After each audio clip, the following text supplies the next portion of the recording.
Hey, it's Miguel, and this is A Cup and Pages. And I'm back with you with an kind of updated pour over coffee tutorial. Maybe not much of a tutorial. Link down below, and it will be linked somewhere here, maybe at the end of the video, to my 1-minute coffee pour over tutorial. You can follow along. There's a few things that have kind of changed and adjusted that you've probably seen if you've seen my Espresso workflow.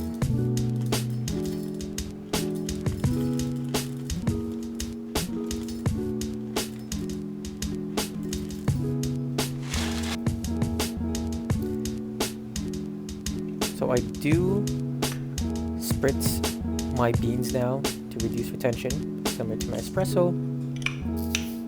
I'm not going to get too much into how much beans I weigh. I do go with, I feel like it's an industry standard of 16 to 1. So 16 grams of water to 1 gram of coffee.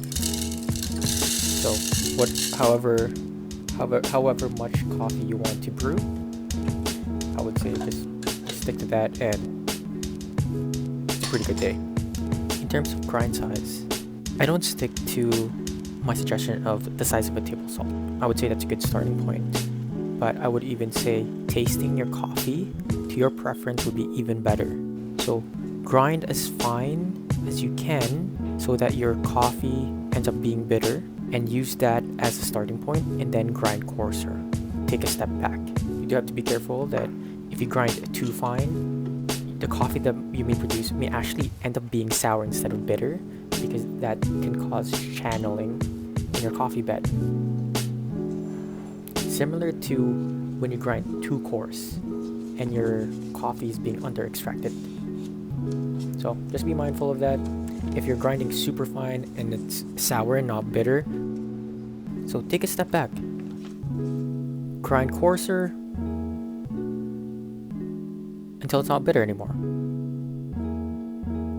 At the end of the day, it's your coffee. You should be drinking it however you like. If you like it bitter, you know how to do that. Grind finer. But if you want to start tasting different aspects of the beans, then you have a way of doing that too. Grind coarser. You have a lot to experiment. And this is also why I highly suggest people getting a grinder.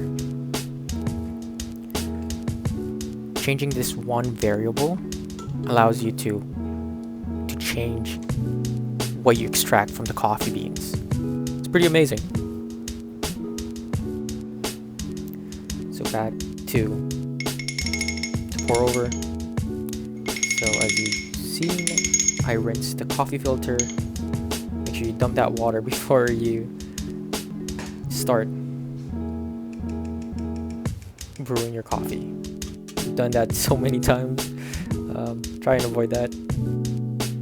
So what we're doing is we're blooming our coffee. The fresher the coffee, the more CO2 that is trapped inside, and you kind of tell this by how much it's bubbling, I guess, because that's the CO2 being released. So that's also why I would wait 30 to 45 seconds before I continue. Oh, this is actually something new I've started implementing, is I actually swirl the bed to ensure that there are no wet coffee grinds. And it actually evens out the coffee bed pretty well, and that's kind of what we're aiming for. Why we're letting it bloom is so that when we're extracting the coffee, it's even. There's no movement from CO2 being released. That can add an extra variable to why our coffee can be under extracted.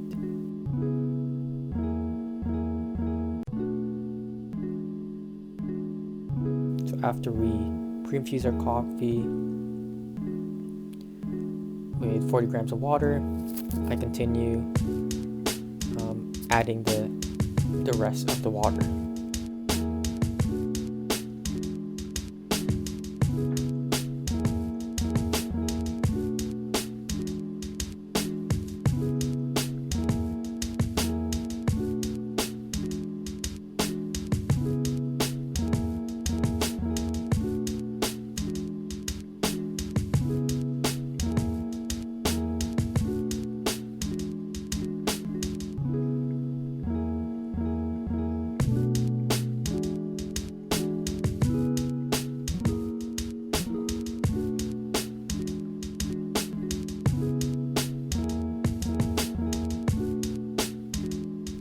Right here, I'm actually aiming for the side of the walls to kind of knock some stuck coffee grounds on the side of the filter, because any coffee that's not touching water is not being extracted.